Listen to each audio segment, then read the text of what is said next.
Our guest speaker today is Brother Hamza Yusuf Hansen. He came back to Islam in 1978. He was educated in 1980 to 84 at the Islamic Institute of Al-Ain in the United Arab Emirates. In 1984, he studied in Algeria at Bilal Ibn Rabah in Tirzi. In 1985 to 86, he was at the Madrasa Al-Hajj in Mauritania. He studied Arabic and the traditional Islamic studies during this period. From 1987 to 1990, he took a degree in nursing and English in Southern California. And while studying homeopathic medicine during this time, he was also presently studying postgraduate work as a student of homeopathy with the Devon School of Homeopathy. Presently, Brother Hamza is involved in teaching Arabic, Islamic jurisprudence, and he's the acting Imam Khatib at the Muslim Community Association of the Bay Area in Santa Clara, California. In addition to the Quran, Tafsir, and Khutbah at the South Bay Islamic Center, Brother Hamza travels nationwide and lectures at universities and Islamic centers, and he's now engaged in writing a book about the Dajjal and the New World Order. So we have indeed great pleasure in welcoming Brother Hamza Yusuf in our midst to Toronto, and to be with us this evening and to address us on this occasion. And we would be happy to have him and to pay attention to what he has to say and listen and leave here with some new knowledge of Islam, which we didn't have before. Again, I ask parents to please keep their children quiet while we listen to Brother Hamza. Brother Hamza.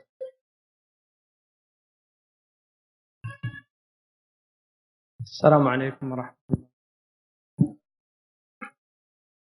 أعوذ بالله من الشيطان الرجيم. بسم الله الرحمن الرحيم، والصلاة والسلام على أشرف الأنبياء والمرسلين وعلى آله الطيبين الطاهرين ومن تبعهم بإحسان إلى يوم الدين. بإني أحمد الله إليكم وأوصيكم وأوصي نفسي بتقوى الله. Allah subhanahu wa ta'ala has given this ummah a gift that was not given to any ummah before it, and that is the preservation of the deen until the end of time. And inshallah, what the topic that I was asked to talk about was the Islamic medicine or the Quranic medicine for the ailments of the North American society. And I think that was based on a talk that I gave at the ISNA conference, which was a similar topic. It was called America's Problems, Islamic Solutions. And I looked at that topic and made the remark that I didn't think that Islam was a solution to the problem, because I think that it's an alien vocabulary to the Islamic teaching. And the reason for that is that problems, when solutions are found for them, if they're implemented, they tend to disappear immediately. Whereas the Quranic language talks about the Quran being a shifa, a healing, and it talks about the disease in the hearts, fi qulubihim marad. So the idea of the healing that takes place is that it's one, transformative, that two, that there's an indication of time, because there are very few diseases that you can actually have a spontaneous cure from. In fact, I can't recall any off the top of my head. Most diseases take time in order to come about, and then they take time to heal. If you look at the diseases of the Arabian Peninsula, at the time when the Prophet ﷺ arrived there, then you will see that there was a period of 23 years where the Prophet ﷺ was administering the medicine of Islam to a sick and diseased society. And his mission, sallallahu alaihi wasallam, was not complete until he had left that society intact and integral in its own self. So a diseased body became well and then was able subsequently to go out and literally heal the world. Because the nature of Islam is that it is a healing. And the nature of the Muslims is that they are healers. That they take the light of Islam to the darkness of the world and dispel that darkness by the light of Islam. And the light itself, we heard earlier the ayat an-nur, the light verse, the light itself is the healing. It is the transformation, because the disease is darkness. The disease is ignorance. And it is the light of Islam that dispels that disease, which is darkness, which is ignorance. The way that Allah subhanahu wa ta'ala does that is clarified in the teachings of Islam.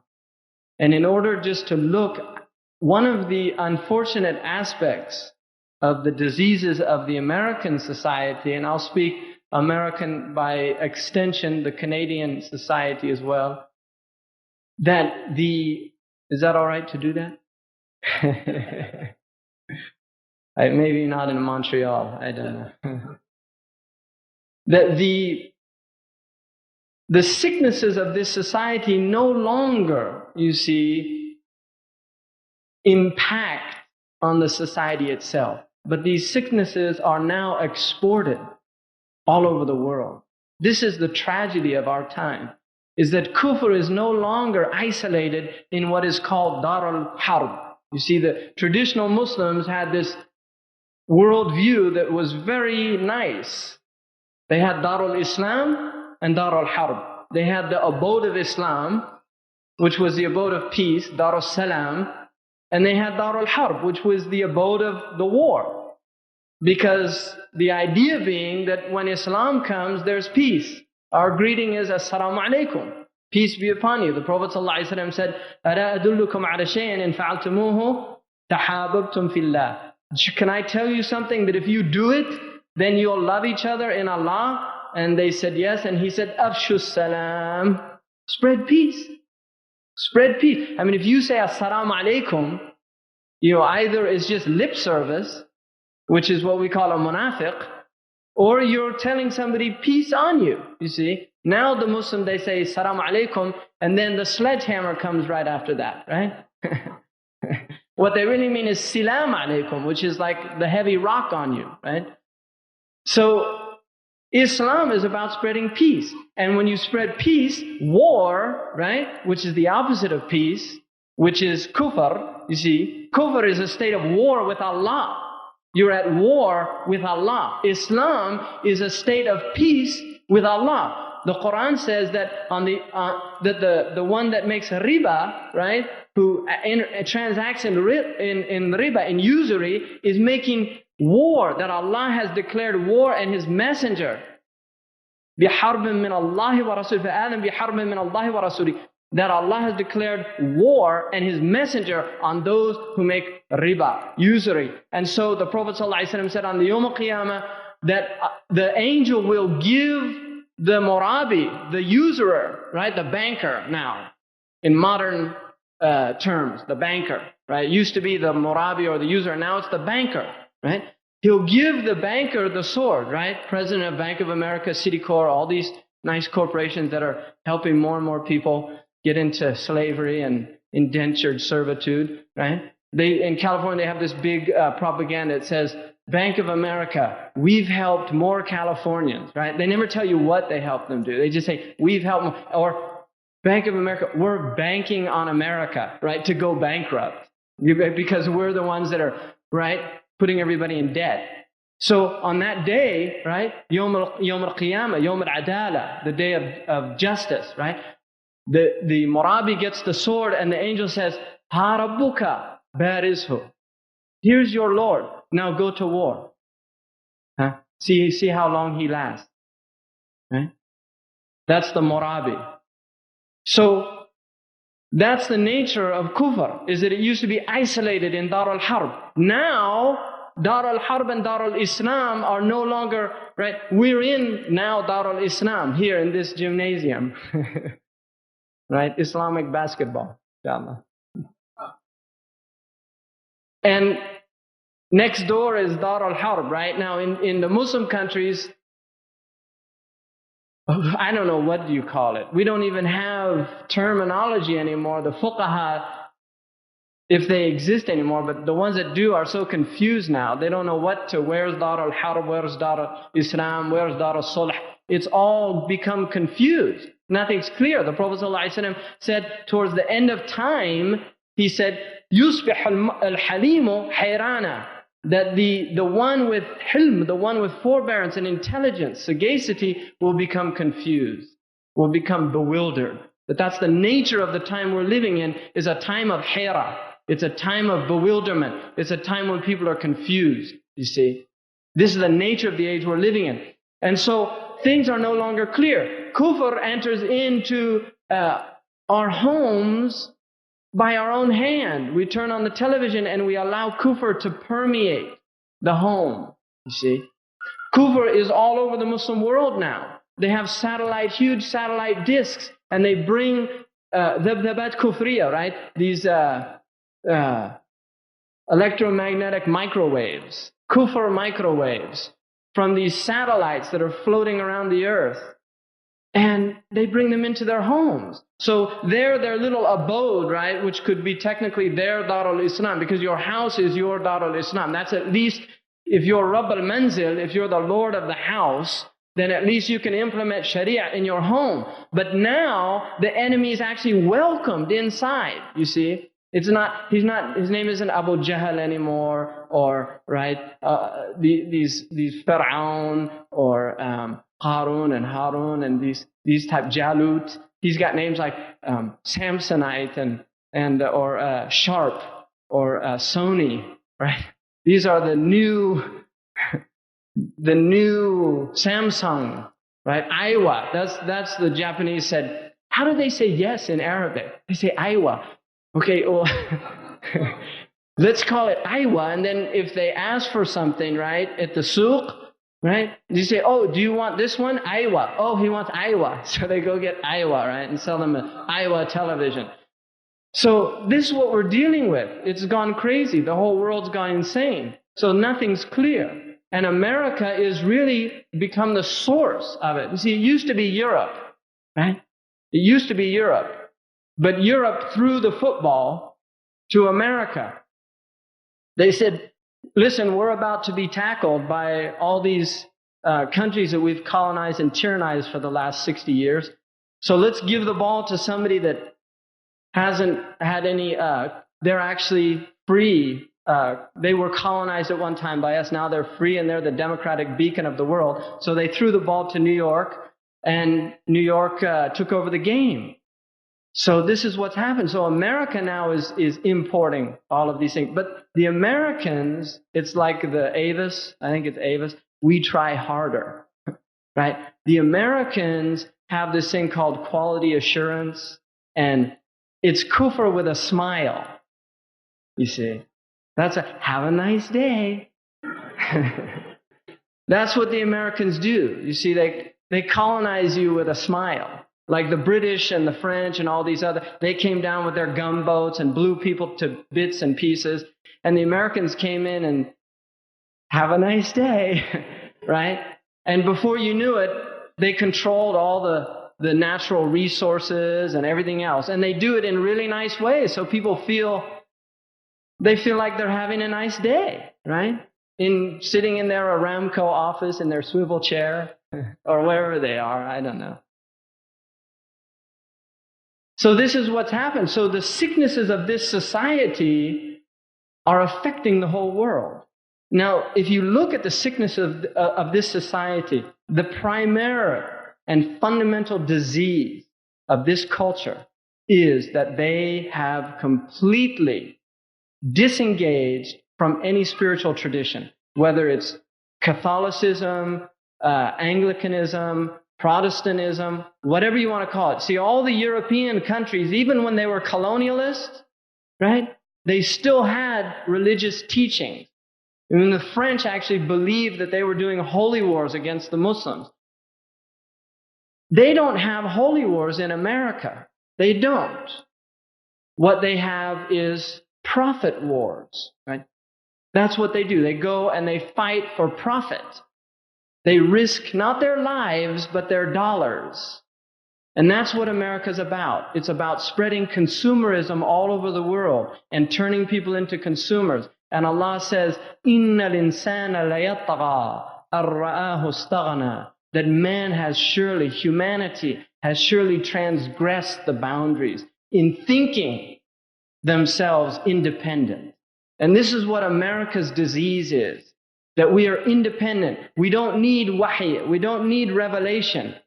We don't need any spiritual tradition. We've created our own tradition, our own religion. It's the religion of consumption. You see, credit has replaced trust in God. People used to trust in God. Now they trust their American Express card. You see, I mean, this isn't a joke. Don't leave home without it. See, it used to be people didn't leave home without trusting in God. In fact, when Muslims actually step out the house, they're supposed to say, Bismillahi tawakkaltu ala Allahi. In the name of Allah, I trust in Allah. And when we go on a journey, we say, Allahumma anta khalifati fi safri wa fi mali wa ahli. You're my khalifa. You're who I'm leaving behind in my journey to take care of my family and my wealth. But people have lost that. Now they trust in their credit cards. They trust in their ability to get a loan from the bank. Their provision is all seen in economic terms, not from wafis samai, right? Rizqakum. Like in the heavens is your provision. That's not the way people see it anymore. So there's a deep disengagement from the actual nature of reality. Existence is existing with the haqq. You see, Allah created the heavens and the earth bil haqq, with reality, in truth. So things are happening and taking place, whether people are aware of it or not. The madman will sit in the middle of a rainstorm and deny that it's raining. You see, but you can see that it's raining. You don't need to be told that it's raining. And like that, you see, the mu'min sees reality as it is. Allahumma arini al-haqqa, haqqa warzuqni ittiba'a. Show me things as they truly are. Show me things in reality and give me the blessing of following the truth. وَأُرِينِي الْبَاطِلَ بَاطِلًا. And show me falsehood as it truly is, as falsehood. What this is disengaging from delusion, which in the Arabic vocabulary and the Quranic vocabulary is called ghurur. Ghurur is to be deluded. Allah tells us, لا يغرنكم تقلب الذين كفروا في البلاد. Don't be deluded by the way the kuffar prance about in the earth. Don't be deluded by it. You see, mata'un qalil. It's just temporary enjoyment. You see, that if I have an American passport, I can fly wherever I want. And if I have the unfortunate disadvantage of being born in Sierra Leone, right, I have a very difficult chance of ever getting out of that country. And if I do, I'm going to find obstacles wherever I go. So from the point of view of the ignorant Sierra Leonean, right, the Americans are in paradise because they can go wherever they want. And they have a little gold American Express card to make everything easy when they get there. Check in the hotel or whatever they do.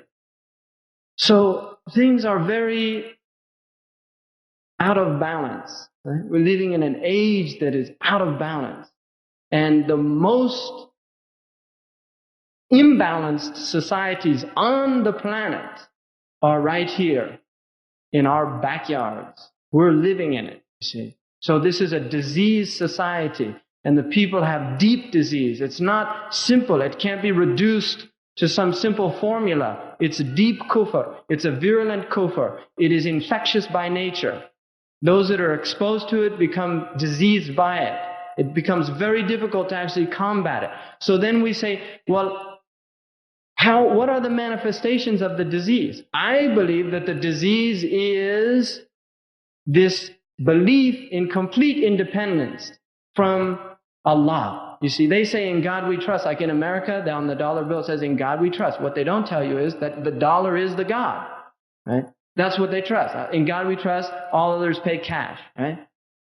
That's what they say. But in reality, even God has to pay as far as they're concerned. Nobody is sacred in the American culture, because it is a sacrilegious culture. It's a culture that is iconoclastic by nature. It breaks tradition.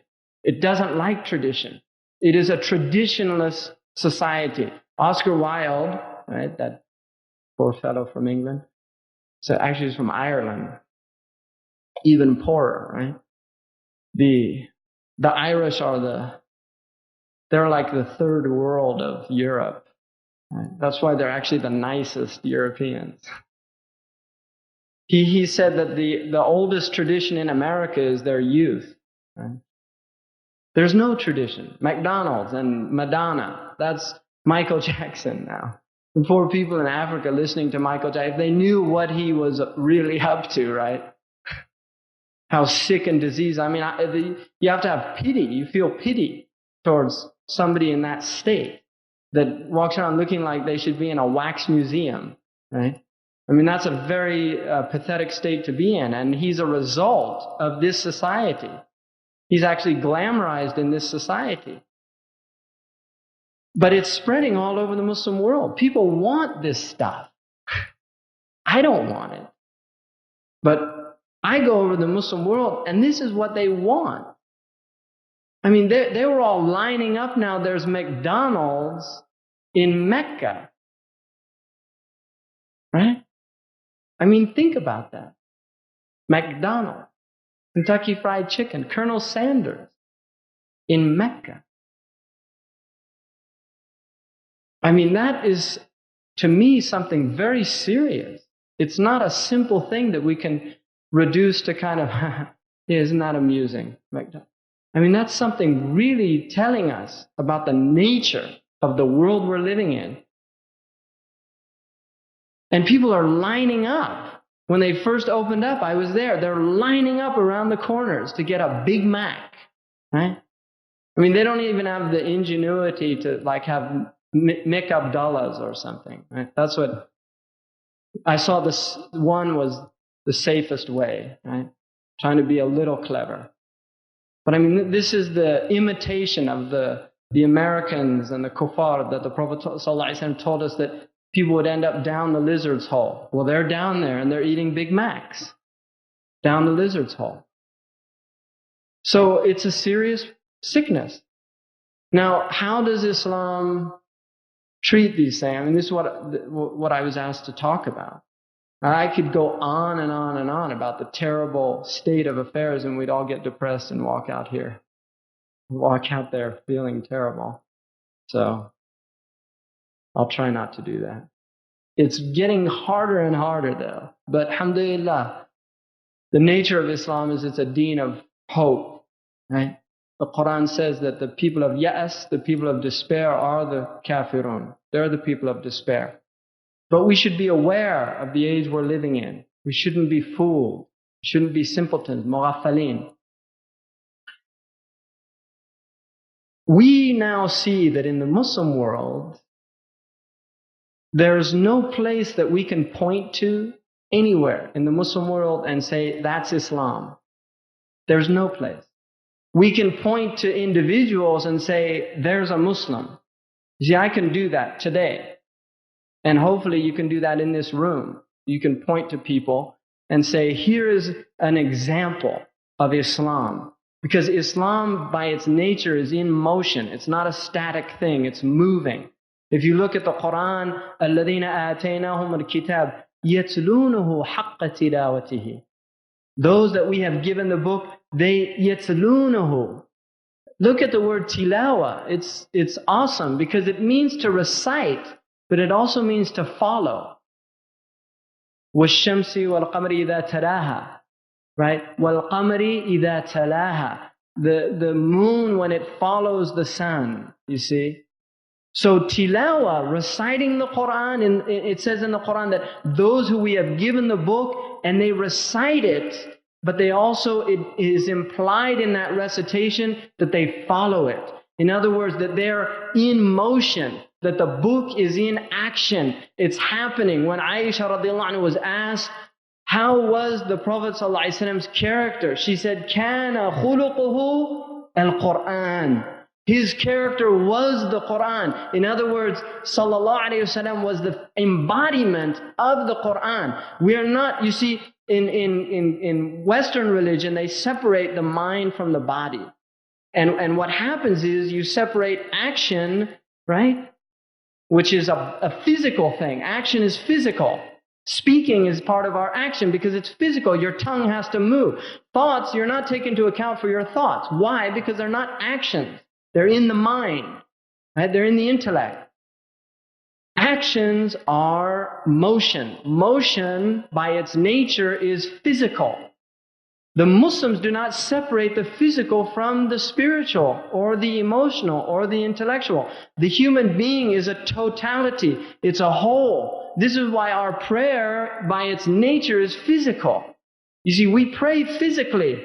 We don't close our eyes like they do in the Buddhist tradition or the Hindu tradition. And say, I mean, you can meditate, right? The Prophet ﷺ meditated, and the Sahaba did take time for tafakkur and reflection. I'm not saying that that's not, but the fundamental prayer of the Muslims is a physical action. It is in the body, that we are in the body and we actually move with the body. Why? Because we are our body. Our body is essential to our nature and it's not separated. And so Quran is the embodiment. You see, the teaching is a qira'ah. Quran is a recitation, which implies it's a book, right? But it's called Al-Quran, which means that it's actually in motion. You see, it's happening. It's not static. You can't fix it. You can't say, this is what it means, because there's always new meanings emerging. لا يشبع منه العلماء. The scholars will never be satiated from the Quran. In other words, they'll always be, because it's an ocean. And even now, to this day, the scientists have not discovered all of the things in the ocean. They keep finding new things in there. Because that's the nature of an ocean, is that it's vast. And you can keep going and looking. And you'll keep finding new things. And this is the nature of Quran. It's a living thing, you see. The Quran by its nature is alive. And where is it alive? فِي صُدُورِ النَّاسِ فِي صُدُورَ الَّذِينَ أُوتُوا الْعِلْمِ. In the breasts of those who have been given knowledge. In other words, those people are the embodiment of this teaching. They are the Quran in motion. They are the Quran in motion. When the Sahaba left the Arabian Peninsula, the Prophet ﷺ said in a hadith, أنتم في زمان قليل قراءه كثير فقهاءه. You're in a time, the reciters of this age are very few, but those who embody the recitation are many, that know it's halal and haram and act according to it. You see. وَسَائِلُوهُ وَقَلِيلٌ سَائِلُوهُ وَكَثِيرٌ مُعْطُوهُ. And those who ask are few, and those who give, وَمِمَّا رَزَقْنَاهُمْ يُنْفِقُونَ. And those who give are many. And from what we provided them, they give out. وَسَيَأْتِي عَلَى أُمَّتِي زَمَانٌ كَثِيرٌ قُرَّاءُهُ قَلِيلٌ فُقَهَاءُهُ. How many recite, and how few know its meaning and act according to it. Or fuqaha. Faqih is the one that understands, and understanding implies action. If you know something intellectually and don't act according to it, you're not faqih. That's not fiqh. Fiqh is something that is, when the Prophet ﷺ made dua, he used to make dua that people would learn fiqh. Allah subhanahu wa ta'ala, the Prophet ﷺ said in the hadith in the Sahih Muslim, مَنْ يُرِيدُ اللَّهُ بِهِ خَيْرًا يُفَقِّهُ فِي الدِّينِ. The one that Allah wants good for, He gives him fiqh, understanding of this deen. And the good, you see, is in his actions, that he acts according to what he knows. Because the thing, if you know something and don't act according to it, that is not good by its nature. It's actually bad for you. It's better that you don't know something than that you know it and don't act according to it. And so this is the nature of the teaching, is that it's embodied. And this was the nature of the Sahaba. So when they went places, they were the embodiment, and people could look at them and say, whatever he is or she is, I want to be like that. See, I want to be like that. When they went to the different places on this planet, they didn't speak the language of the people, but they had light. They had a healing, you see. And people felt better being in that light. They just had a transaction with the person, and something took place. Something took place. And so they followed these people. That was their nature. So the healing, you see, you have to first understand the disease before you can treat it. That's why so much of the Quran is dedicated to explaining to us the nature of kufr. I mean, look just in the Quran at the definition of man, insan, which is not really man, but the human being, because in the Arabic language it means male and female. Allah subhanahu wa ta'ala gives us a twofold definition of the human being in the Quran, the insan. On the one hand, if you read certain verses of the Quran, you would come to the conclusion that the human being was a vile thing, right? Allah says that He created man min ma'in maheen, from a vile fluid. From a vile fluid. Allah subhanahu wa ta'ala says that min sulalatin min teen, from mud, from earth and water.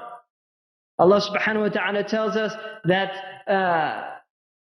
قُتِلَ الْإِنسَانُ مَا أَكْفَرَ مِنْ أَيِّ شَيْءٍ خَلَقَ مِنْ نُطْفَةٍ خَلَقَ فَقَدَّرَ. Yes. From how man destroys himself, right? How he's destroyed. From what is he created? Right? From what? From a nutfa, a drop of fluid.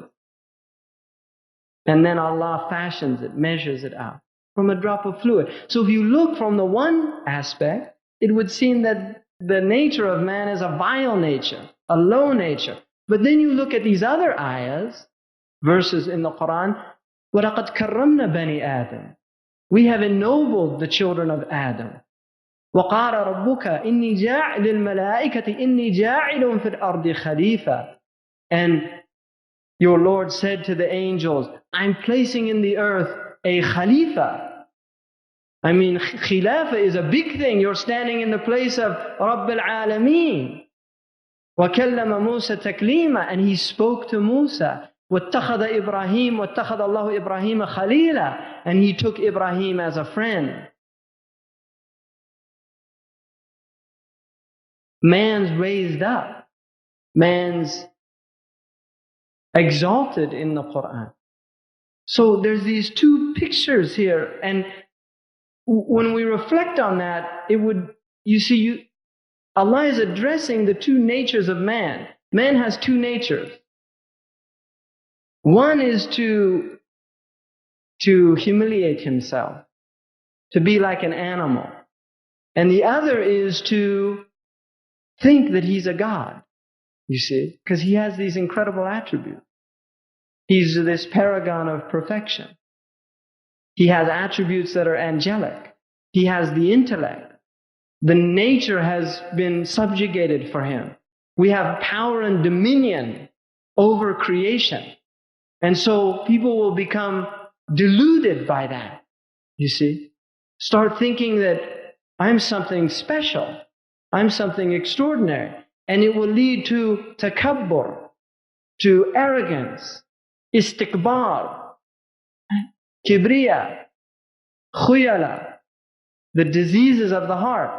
So on the one hand, you have what are called in the Quranic vocabulary the mustad'afin, those that are weak and humiliated in the earth, subjugated, exploited, which is the vast majority of humanity now. And then you have the al-mala. You see in the Quranic vocabulary, those people, the people that consider themselves akabira mujrimiha, the big mujrimeen, the mutakabbirin, the jababira, the taghut, al-zalimun, the oppressors, al-mu'tadun, those who aggress in the earth. So here are these two being called. On the one hand to the jabbar, to the one that thinks that he's mustaghni, that he thinks that he's ghani, that he's rich and powerful in dominion. When Fir'aun says, look at me, ana rabbukum al-a'la, I'm the God. Look, I've been given the dominion of Egypt. I must be a God. Look at what I have in my possession. You see? And then who does Allah send to Fir'aun?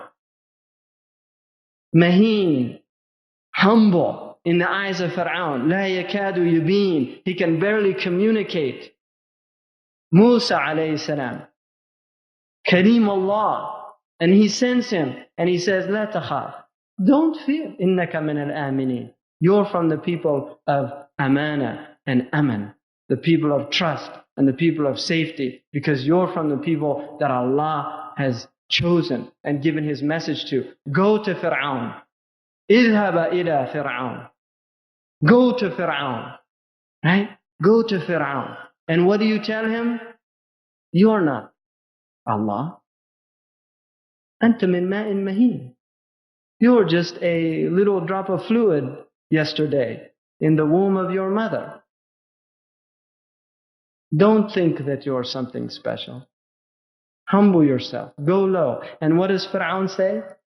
Are we going to follow these slaves? Are we going to follow these? وَقَوْمُهُمَا لَنَا عَابِدُونَ. Their people are slaves, our slaves. See, that's what the Americans say now. Become Muslim? Follow the Pakistanis? We send them billions of dollars every year so they can buy our weapons. Why should we follow them? Follow the Saudis, those people that wear rags on their heads? Right? And that's what they think. Look at us. Look at us. We're number one. And that's what the Americans think. We're number one. We must be the chosen people. We've got color TV. We've got 2 cars in every garage. We've got a chicken in every pot. I mean, they don't even have food in Somalia. Doesn't that tell you something? You see, that's the way the human being looks at things. إِنَّ الْإِنسَانَ إِذَا ابْتَلَاهُ رَبُّهُ فَأَكْرَمَهُ وَنَعَّمَهُ فَيَقُولُ رَبِّي أَكْرَمَنِ. That man, when Allah tries him, gives him tribulation, gives him benefits, gives him gifts, he says, oh, my Lord, He's ennobled me. وَإِذَا ابْتَلَاهُ فَقَدَرَ عَلَيْهِ رِزْقَهُ فَيَقُولُ رَبِّي أَهَانَنِ. And if the opposite happens, he said, my Lord's forsaken me. He's humiliated me. This is the materialistic standard that people use and look at things. And Islam gives us a new way of looking at the world. So Islam calls these jababira and it tells them, worship Allah. Look at the Rib'i ibn Amir when he went to Kisra. And he comes in and Kisra says, he's an Arab, desert Arab, wearing his rags. And he comes into the court of Kisra and walks across his famous carpet. And all the mela, right, all his wuzara, his ministers there, right? It would be like now some poor pathetic Muslim coming out of Somalia or Sudan or something and walking into the White House, right? And there all the congressmen are, and there's Bill Clinton, and he says in his rags, he says, I'm coming with a message. And Bill Clinton says, well, what's the message? And he says that you have to submit to Allah subhanahu wa ta'ala and quit oppressing people. And Bill Clinton looks at the Majlis al-Shuyukh, right, the congressman, he says, what do you think of this character? And they say, this is pretty pathetic, right? I mean, that's the same scenario. And that's what they said. And he said, what are you calling us to? And he said, لِنُخْرِجُكُمْ مِنْ عِبَادَةِ الْعِبَادِ إلى عبادة رب العباد. To take you out of the worship of slaves and created things to the worship of the creator of things and the creator of the servants and slaves. And so Kisra said to them, and his congressman said to him, these are a pathetic people. They have nothing. And he said, but listen to the words that he said. There's wisdom in them. And they fought them and they lost. Because the truth was with Rabi' ibn Amr and falsehood was with those people. You see? So this is the nature, the sira'. So Allah tells the mustad'afin, the weak and the oppressed in the earth, يُرِيدُ أَن يَمُنُّ عَلَى الَّذِينَ اسْتُضْعِفُوا فِي الْأَرْضِ, that He wants to give as a gift to those who are oppressed in the earth, وَيَجْعَلْهُمْ أَئِمَّةً وَيَجْعَلْهُمْ الْوَارِثِينَ, to make them the leaders and them the inheritors of the earth. This is the promise of Allah to those weak and oppressed in the earth. If they do what? If they worship Allah subhanahu wa ta'ala. And to show who? وَلِنُرِيَ فِرْعَانَ وَهَمَانَ وَجُنُودَهُمَا مَا كَانُوا مِنْهُمْ يَحْضَرُونَ. To show Fir'aun, to show the political power, to show Haman, to show the economic power, and to show the junud, to show the military power. In other words, to show the White House, the Federal Reserve, and the Pentagon. مِنْهُمْ مَا كَانُوا يَحْضَرُونَ. What they were afraid of in the first place. A spokesman in the Pentagon said in the Newsweek magazine in 1991 that in the Pentagon in the 1980s we had a visceral fear of Islam. Much more than we feared communism. You see, because they know that communism is an empty philosophy. It's an empty philosophy because it's based on false principles. But they know historically that the power that Islam has had in infusing the weak and the oppressed in the earth with the light of truth, haqq, and knowledge, and then taking that light and changing the world that they were in. They know the power. You see, they've read we haven't read our history book, but they've read the history book. So they know it. Just like Fir'aun knew it, just like Haman knew it, and just like the armies knew it. And they tried to put out the light of Allah. يُرِيدُونَ لِيُطْفِئُوا نُورَ اللَّهِ. They want to put out the light of Allah. وَاللَّهُ مُتِمُّ نُورُهُ أَوْ مُتِمَّ نُورِهِ وَلَوْ كَرِهَ الْكَافِرُونَ. Even if they're averse to it, even if they dislike it, Allah is completing His light. So, bringing these people out of darkness into the light of Islam. I said last night, فَاقِدُ شَيْءٍ لَا يُعْطِيهِ. Somebody doesn't have something, can't give it. We can do a theoretical. You see, I can look at that. We can do a theoretical look at how Islam would do this. It's very clear. The first and most fundamental principle is to let these people recognize that you are from a vile drop of fluid, that you are created from clay, that you need to humble yourselves, that you can't prance about in the earth. You cannot be 5% of the world's population and be consuming 30% of its natural resources.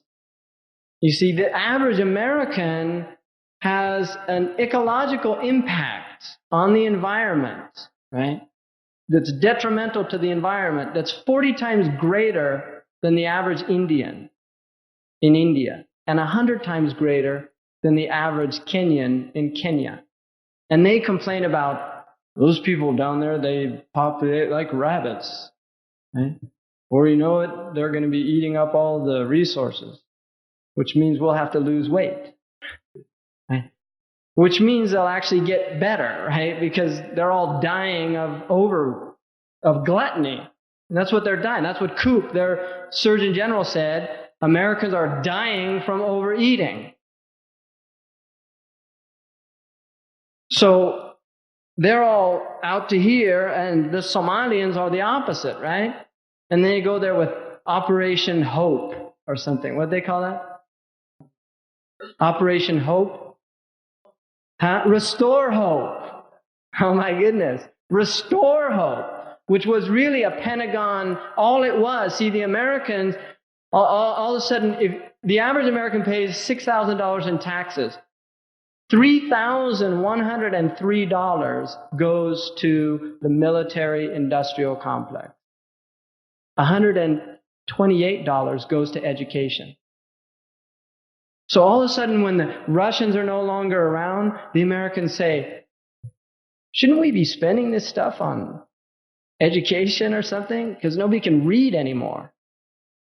And the Pentagon says, uh-oh, we're in trouble. They might actually think of cutting our budget. So what do? Restore hope. Hope for who? The Somalians? No, for the Pentagon. You see? So they have, it was a photo opportunity. They were all out there landing on the beach, smiling with their guns, and there's all CNNs there with their cameras rolling. Could you move a little over there to the side there? Could you show your M16 a little? Right? And that's what it was. And so the Americans are saying, those are our boys over there, restoring hope. Right? Hope to who? They were the ones that created the situation.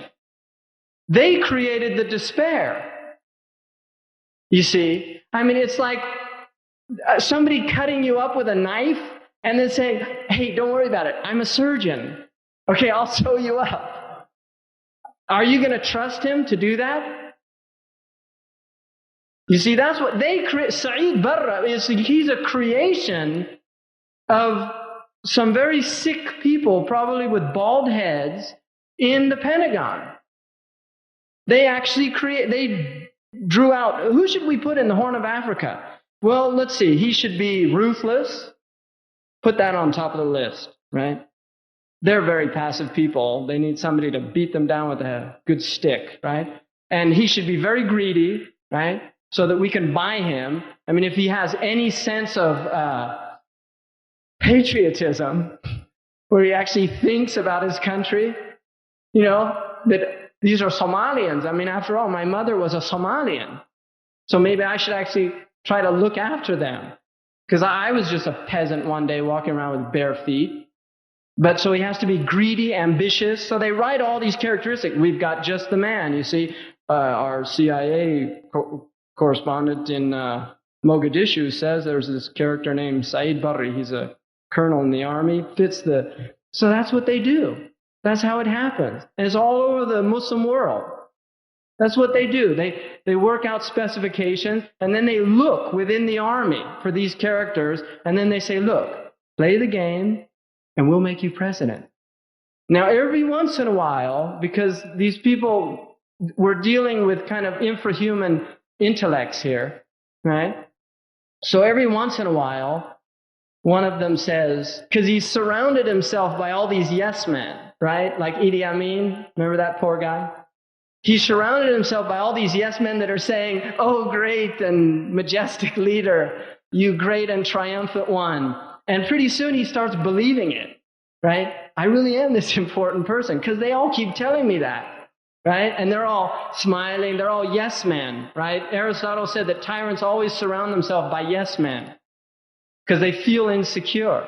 That's the nature of tyranny, is tyrants are cowards. That's their nature. They're actually cowards. That's why they go around tyrannizing people like bullies. You know, bullies, all the famous stories about the big bully that goes and punches out, and then one day the little kid sticks up for himself and then the bully runs away. Because that's their nature. They're cowards. So they surround themselves by these pathetic little caricatures of people, and they tell them how wonderful they are and how great they are, and everything they're doing is perfect and wonderful. Ilayka, ilayka, that's what they say, all these poor Iraqi children to Saddam Hussein. You know, what a great leader you are, and they in their poetry and all these things. And so they start believing it every once in a while, not too often, but every once in a while it gets to their head, and then they actually try to do something that's not in the game plan, right? And then they say, he's getting out of line. And so they go and tell him, listen, you step the boundaries there. He said, well, what are you telling me? Who do you think? I'm the ruler of Uganda or wherever they are. I'm the ruler of Iraq. I have Scud missiles. You can't push me around. And so these poor guys at the Pentagon say, something went wrong. This wasn't put into and so they have to work out how to teach him a lesson. Either they get rid of him, right? Or they humiliate them. Or they just remind them who's in charge so they get back in line. So that's what we're dealing with. And so The whole point of that is, here's what we're dealing with. We've got these mustad'afeen in the earth, which are now the Muslims. And Islam, by its nature, is not a religion of... Christianity, by its nature, is a religion of persecution. They've been persecuted from the beginning. And they love persecution. They feel good when they're persecuted. They've always, that's how it started. And that's, for 300 years, they were persecuted in Rome. And so they feel good when they're persecuted. Like something is going right, you see. They start getting worried when they're not persecuted. The Muslims they're people of Nasr. I mean, the first chapter of the Quran is called Al-Fatiha. Al-Fatiha is the one that gives victory. I mean, that's the one, it means the opening, right? But it's also the same word for the Al-Fatih, the one that gives victory. I mean, that's one of the names of Allah. And that's how our book begins. Al-Fatiha. I mean, this is the victory of the Muslims, the ones who say, Bismillah ar-Rahman ar-Rahim, Alhamdulillahi Rabbil Alameen, Tawheed. Alhamdulillah is only for Allah. Tawheed. Rabbil Alameen, Lord of the world. Iyyaka na'budu. Our ibadah, our worship is only for you. Wa iyyaka nasta'een. And our isti'ana, our seeking help is only to you. Those are the people of Fath. Those are the people of Nasr. Iyyaka na'budu wa iyyaka nasta'een. And the people of what? Of humility. Of humility. That never become deluded and think that I can't go wrong. Ihdina siratan mustaqim. Guide me to the right path. In other words, I never become so deluded that I think that I'm perfect. That I don't need hidayah. Because hidayah is an ongoing thing. It never stops until you die. So keep us humble. Ihdina siratan mustaqim. صراط الذين أنعمت عليهم, the ni'mah of hidayah.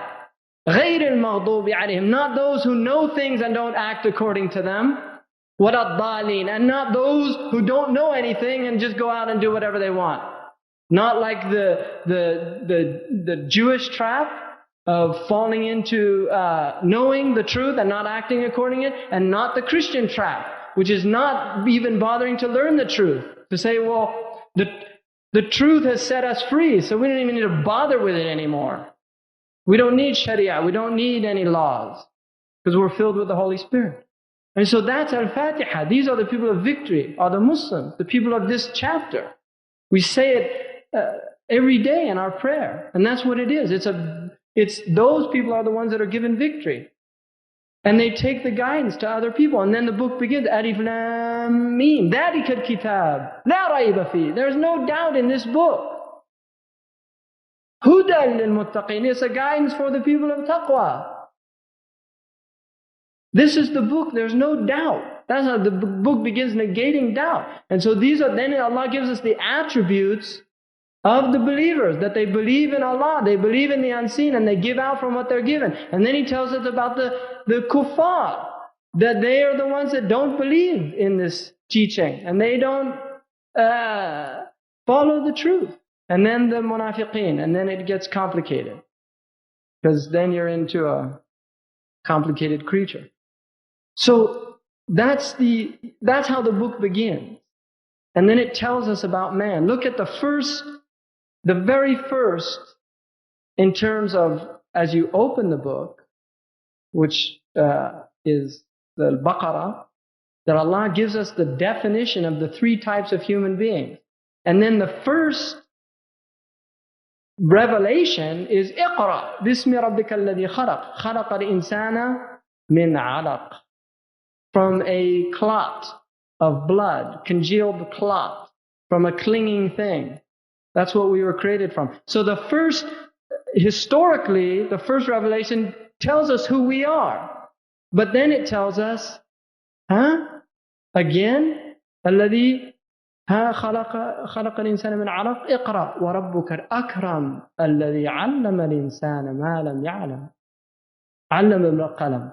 So Allah tells us that He's the Akram, He's the one that gives ikram. So it has in that first revelation the two characteristics of man. The alaq, which is the low, and then the mukram, which is the high, who knows, that was taught by Allah. Allah taught us. with the qalam, with the pen. So He's ennobled us. So right there in those first revelation, you have that picture of man. So it's telling the mustad'afin, those weak in the earth, Allah has ennobled you. He's raised you up. Recognize who you are. The Muslims have forgotten who they are. They've forgotten that they're the ummah of Muhammad sallallahu alaihi wasallam, the best of creation, who lived in a little house in the Arabian Peninsula, sleeping on a mat made out of palm fibers that used to imprint on his cheek. And when Umar radiallahu anhu wept, and he said, "Ma abkaka ya ibn al-Khattab? What's making you weep, ya ibn al-Khattab?" And he said, "Ya Rasulullah, laqad ra'aytu qusura Qaysar.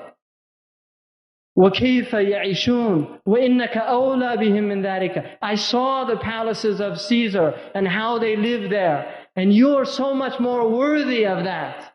What does the Prophet ﷺ say? يَا ابْنَ الْخَطَّابِ أَلَا تَرْضَى أَن تَكُنْ لَهُمُ الدُّنْيَا وَلَنَا الْآخِرَةِ.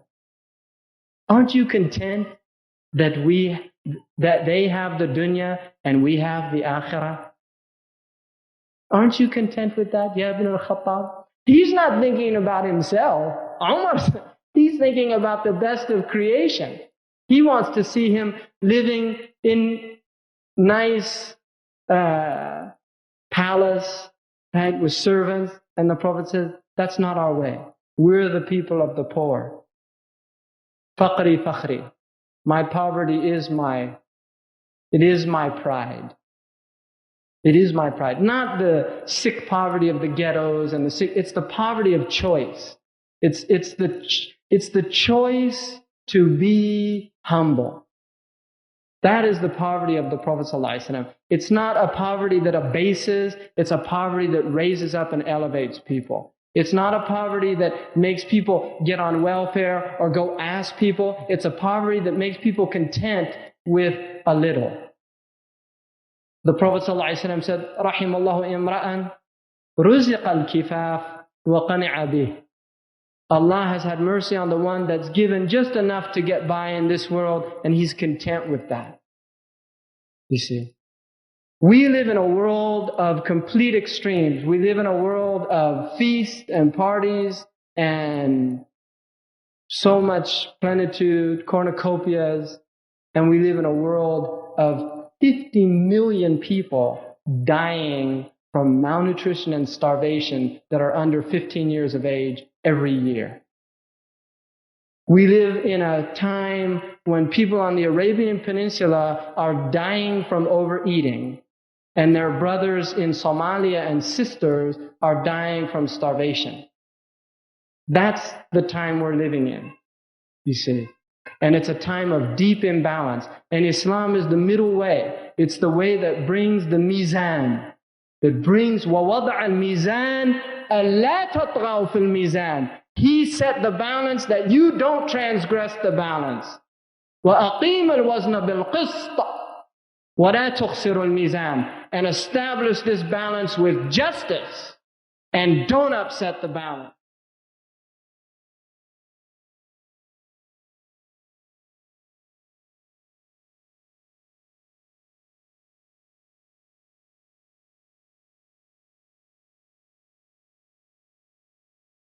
If people are hungry, feed them. If people are oppressed, then give them victory and help. If people are poor, then enrich them from asking. If people are dying of starvation, then look at them as a responsibility on you. The Prophet ﷺ says, لا يؤمن بالله واليوم الآخر من بات شبعان وَجَارَهُ جَائِعٌ. He doesn't believe in Allah and the last day, who sleeps satiated and his neighbor sleeps in hunger. So this is Islam, establishing the balance. And we are in the most imbalanced society on earth. And if we're participating in their cornucopia of plenitude, then we're part of it. Because the earth right now is completely tilted. It's out of balance. You have the south and you have the north, and it's out of balance.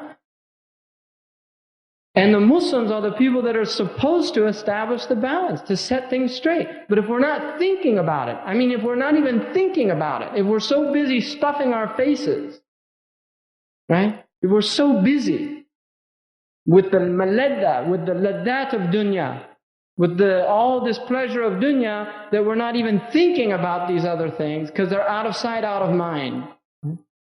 When the Christians, they use guilt, right? They show all these starving babies and things like that. They just turn the channel. See, the Muslims, wallahi, people wept because I was in Mecca during the last 10 days of Ramadan, alhamdulillah. And when the Imam started making dua for Bosnia and Herzegovina, everybody started weeping. But really, not to belittle, because all of us, I felt the same way, and we all do.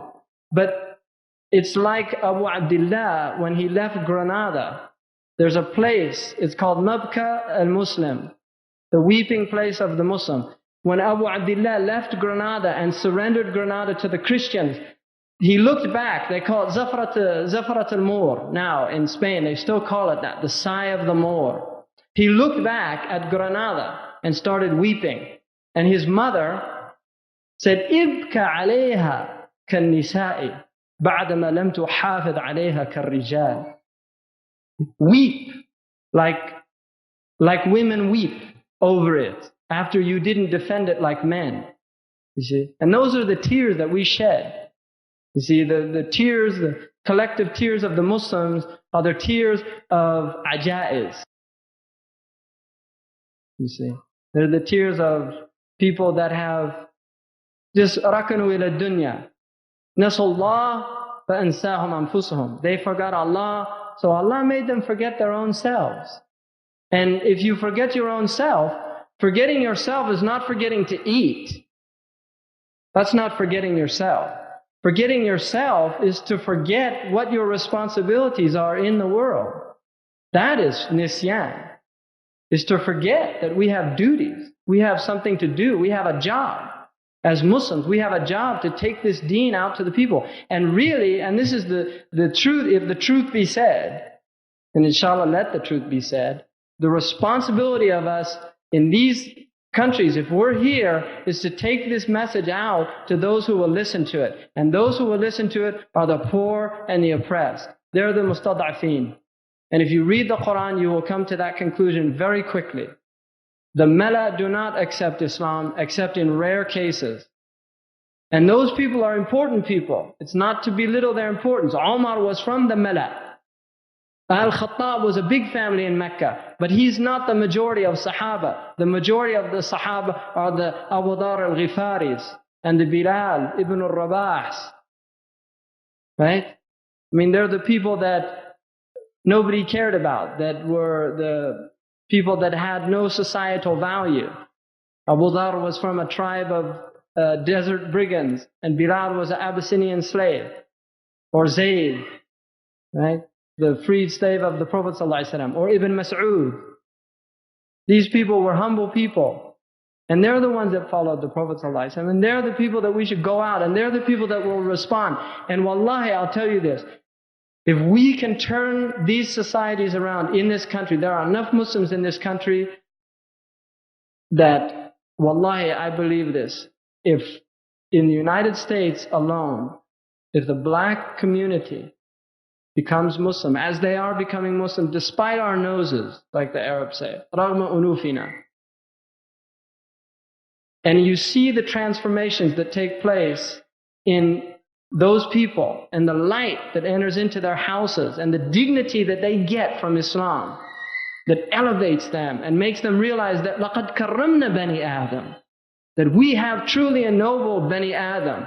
يَا أَيُّهَا النَّاسِ إِنَّا خَلَقْنَاكُم مِّن ذَكَرٍ وَأُنثَى وَجَعَلْنَاكُمْ شُعُوبًا وَقَبَائِلَ لِتَعَارَفُوا إِنَّ أَكْرَمَكُمْ عِندَ اللَّهِ أَتْقَاكُمْ. The one that knows that, truly knows that, will never feel humiliated, will never feel exploited, will never feel belittled or humbled by anyone in front of him, because he's the person of ikram from Dhul Jalali wal Ikram, from the one that gives majesty and possesses it, and gives generosity and nobility and possesses it.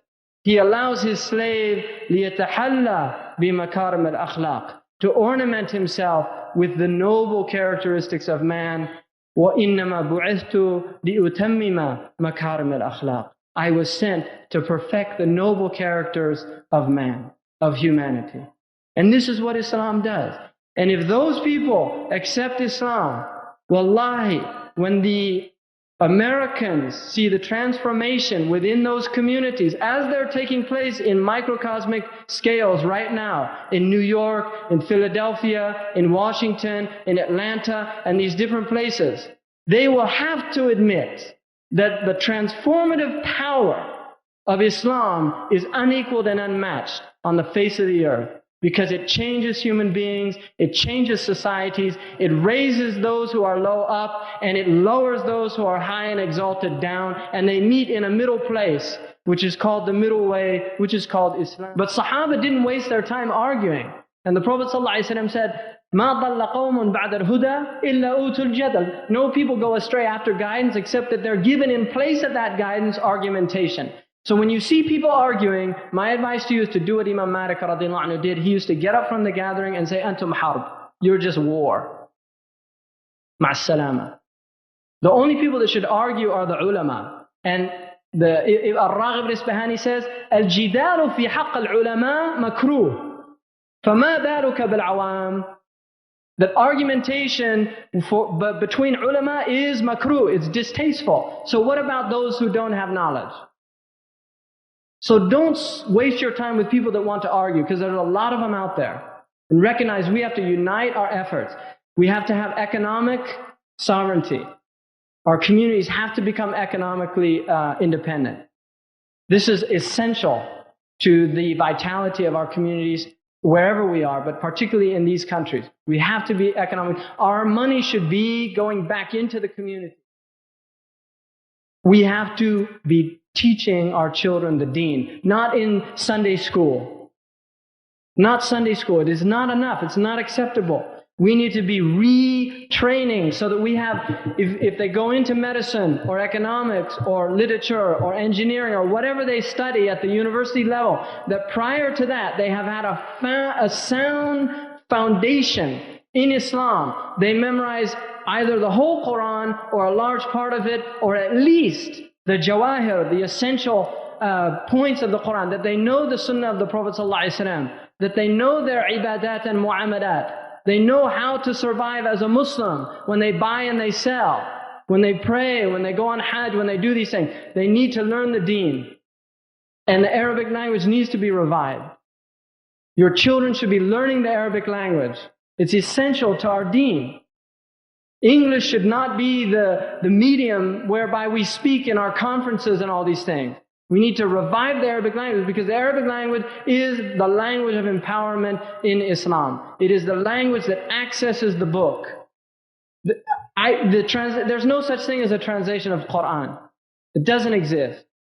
Whatever you read in these English words, it doesn't convey anything of the power of this message, because the power is in its i'jaz. It's in the incapacitating nature of this book.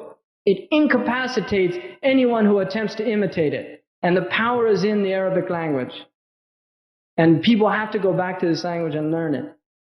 So we have to be creating schools, and those schools need to have proper minhaj. It has to have a proper methodology whereby people come out after 12 years of education and they know their deen. They're able to go wherever they go and they have their deen, and nobody can shake them and get them following dajajila, false bearers of false teachings and things like that. They should be grounded firmly in the teachings of Islam that this ummah has accepted for 1,400 years. The vast majority, we follow the Sawad al-A'zam. Alaykum bi Sawad al-A'zam. We don't follow sects and groups and firaq. We follow Ahl al-Sunnah wal-Jama'ah, which is the vast majority of scholars. The Imam Nawawis, the Ibn Hajar al-Asqalanis, the Qadi Iyad's, the Ibn Abd al-Barrs, Ar-Raghib al-Isbahanis, all of these great scholars. These are the people we should be following. Not these people with funny ideas that have introduced innovations and things like that. But don't argue with them. Just get on with the business at hand. So there's lots to do. And believe you me, at Maidan right now, the field of battle is بألح الحاجة إلى الفرسان. It's in the biggest need of knights, people to go out and engage. Islam is not vital if it's not engaging kufr. It's not vital. It loses its vitality because Islam stands up in the face of kufr and it says, Ha ana. Here am I. Here is Islam. Ha ana. Badirun li kufrika wa li dhulmika wa li jurika wa li fisqika wa li fasadika. All of these things. I'm the alternative. Ta'alaw ila kalimatin sawa'in baynana. Alla na'budu illa Allah. Come to a word that we share, that we only worship Allah subhanahu wa ta'ala. Don't let us take, يَتَّخِذُ بَعْضُنَا بَعْضًا أَرْبَابًا مِّن دُونِ اللَّهِ. Don't let some of us be mutakabbirin and others be mutadallilin, khadi'in. Don't let some of us be from the people that only hear the ayah, لَقَدْ كَرَّمْنَا بَنِي آدَمَ, and forget the ayah that we're from ma'in maheen. And don't be from those who think they're from ma'in maheen and never hear وَلَقَدْ كَرَّمْنَا بَنِي آدَمَ. Be people of the middle way, people of humility and people of izzah, of dignity. And when those two combine, you have the power of the Muslim. When you have humility with dignity, you have the power of Islam. If you have dignity without humility, you have an arrogant person. It's no benefit, neither to himself nor to others. If you have humility without dignity, you have somebody that's of no benefit. The Muslims are people of izzah and tawadu'. They're people of izzah and tawadu'. People of dignity and people of humility. That's the Muslim. He's the man he joins the opposites. He joins the opposites. So I don't, certainly not claiming to have all the answers, but those are just some things that I've thought about. Dinarun min amal khayrun min qintar min qawl. That a little bit, a dinar or a dirham, like a small amount of action is better than a whole bundle of words. So taking something and just holding to it.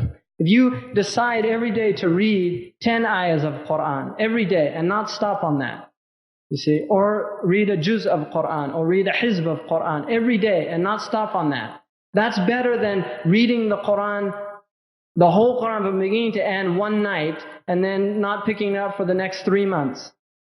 Because the best of action is that little action, but it's continuous. كانت أفعاله ديما. That's what the Aisha radiallahu anha said in Sahih al-Bukhari. His actions by their nature were continuous. The Prophet did action that continued. See, one of our biggest problems in our community is that we don't have sources of income. We're always begging. And Allah gave us the whole concept of waqf, of wuquf, awqaf.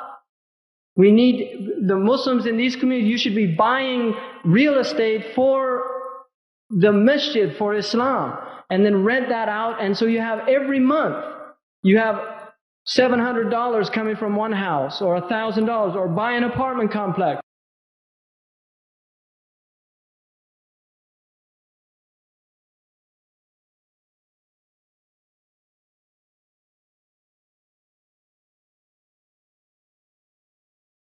And each one of them paying. So every month you have this income that's constant. That's what we need to do. Revive the whole concept of awqaf. People should be giving their money when they get near their death, thinking about awqaf, giving money to Allah and His Messenger, to this deen. Because that's what's going to save us in the next world. Just read the Quran and you'll realize very quickly that infaq, giving out, is one of the essential natures of Islam. They say, al-mahabbatu biduni infaq nifaq. Love without giving out is hypocrisy. If you're not giving out, then you don't love this deen. If you're not giving out of your energy, of your money, of your time, yourself, your wealth, all these things, then it's hypocrisy. That's the bottom line. Assalamu alaikum. Wa alaikum salam. Brother, you mentioned that we in North America, in your opening address, are suffering from serious maladies. We have serious drawbacks. We're suffering from economic evils. And at the same time, you made reference to the Arabian Peninsula, saying that, in your own words, stuff in their faces. There are also other corruption up there. My question is the Muslim in North America, whether Canada or the United States, they are pulling together in order to override certain economic evils, in order to overpower it through the spread of Islam. We look forward to places like Mecca. You know, that you said that McDonald's now is opening business up there. There are all sorts of other things going on up there. That is the heart of Islam. What is the Muslim ulama or the hierarchy in that region doing in order to eliminate, let's say, economic evils or obstacles towards Islam, so that it reflects the teachings of Rasulullah? I think from the general, you know, the Arab, they say, al-labibu bil-isharati yafham. That if you have intellect, you just need like innuendos. You don't need somebody to just spell everything out for you. So I hope you understand that. The Muslim world, and there's good Muslims everywhere. There's certainly incredible Muslims in the Hijaz. Some of the best Muslims that I've met actually have been from the Hijaz, in fact. And that's not an exaggeration. But there's a lot of problems there. I don't generally like to mention countries because I think all of our countries, unfortunately, are in deplorable situations. Certainly that area is an easy target, right? If you want to set your marks, the bullseye is very big. And as for what the ulama are doing there, a lot of them are very busy with argumentation right now. So, and preoccupied with things like whether Allah has a hand or not or something like that. So, it's an unfortunate situation. And, but our Prophet ﷺ told us that towards the end of time, he said, إن الإيمان لا يأرز إلى الحجاز and in a riwayah إلى المدينة كما تأرز الحية إلى جحرها. Iman goes back to the Hijaz like a snake goes back to its hole. And Allah has blessed those people with the Haramain al-Sharifain. And I would say this, that there's a lot of troubles in that region, and there's troubles in store. If you look at the Foreign Affairs Journal of fall of 1992. 92. Atkins, who was an ambassador of Saudi Arabia, wrote an article in there and said basically that our strategic interests lie in that region, and what we should do is deplete it completely of its oil reserves within the next 20 years. So that's part of the foreign policy of the United States, is to take all, in fact, that's why they're artificially keeping the oil prices so low, so that they can just get as much oil as they can, because they store oil in the United States. There's huge oil reserves actually stored in the United States in case of a national emergency where sea lanes are cut off and things like that, and oil can't get into the country. So that's part of their long-term strategy. I personally am not of the revolutionary school of thought. I think that I agree with Sultan Abdul Hamid that revolutionaries by their nature destroy much more than they ever build up. I think that it's dangerous to instill in the Muslims the idea of coup d'etats and these type of methodologies for changing things, because I believe that the Quranic methodology for change is summed up in the ayah, إِنَّ اللَّهَ لَا يُغَيِّرُ مَا بِقَوْمٍ حَتَّى يُغَيِّرُ مَا بِأَنفُسِهِمْ, that Allah does not change a people until they change what's in themselves. As far as certain countries go, there's indications that what's needed is the people literally to just get up and, as an intifada, right, and just say enough's enough.